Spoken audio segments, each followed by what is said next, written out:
Hello,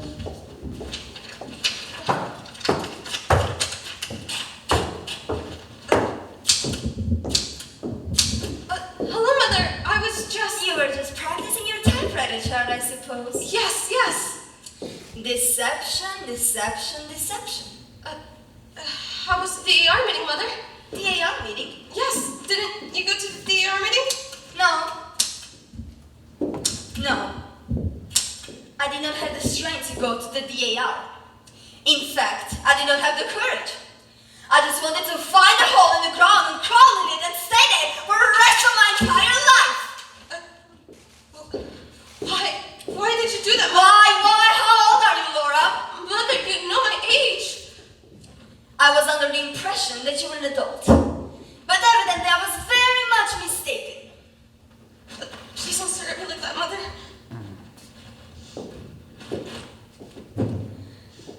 What are we going to do? What is going to become of us? What's the future? Mother, has something happened? Has something happened, Mother? I'll be alright in a minute. I'm just bewildered. Oh, Mother, I wish you would tell me what has happened. As you know, I was supposed to be inducted into my office at the AR this afternoon. But I stopped off at Rubicam's Business College to speak to your teachers about you having called and asked them what progress they thought you were making down there.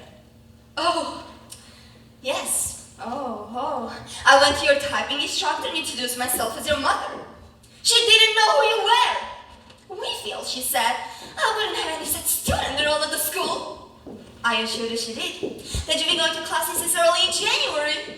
I wonder, she said, if you could be talking about that terribly shy little girl who dropped out of school only after a few days' attendance. No, not that one, I said. Laura, my daughter, has been going to classes every day for the past 6 weeks. Excuse me, she said. She took the attendance book out, and there was your name unmistakably printed, and all the days that you would answer that they decided that you had dropped out of school. I still said, no, there must have been some mistake, there must have been some mix-up in your records. But no, she said. I remember her perfectly now. Her head shook that she couldn't read the right keys. The first day we gave her a speed test, she broke down completely. Was sick of the stomach, so almost had to be carried into the washroom. After that day, she never showed up anymore. We found the house to find out what happened, but never got the answer while I was at the famous bar, I suppose, demonstrating all those... I was so weak.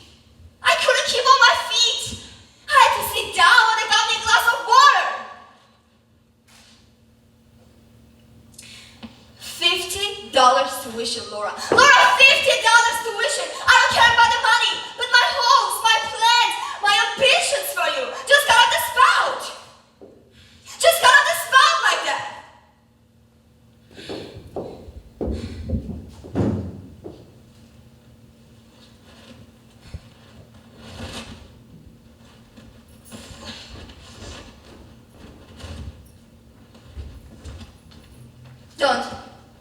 Do not play the ritual, Laura.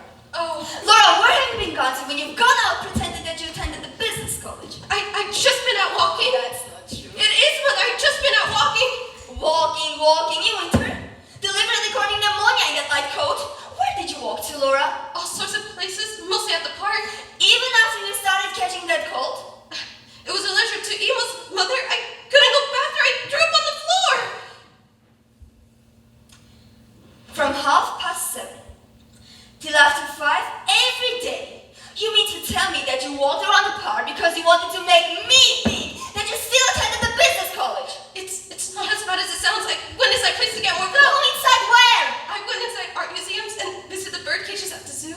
Sometimes I visit the penguins every day. Often I would forget my lunch and would go inside movies. Lately I've been spending most of my afternoons in that jewel box. That big glass house where they raise up tropical flowers. You did all this to deceive me. Just for deception. Why? Mother, when you're disappointed, you get that awful suffering look on your face like the picture Jesus met at the museum. Hush. I couldn't face it. I just couldn't. So, what are we going to do the rest of our lives?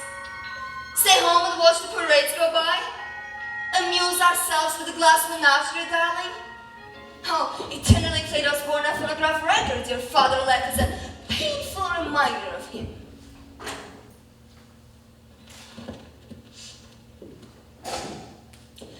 We will not have a business career. We're giving it up because it gives us nervous indigestion.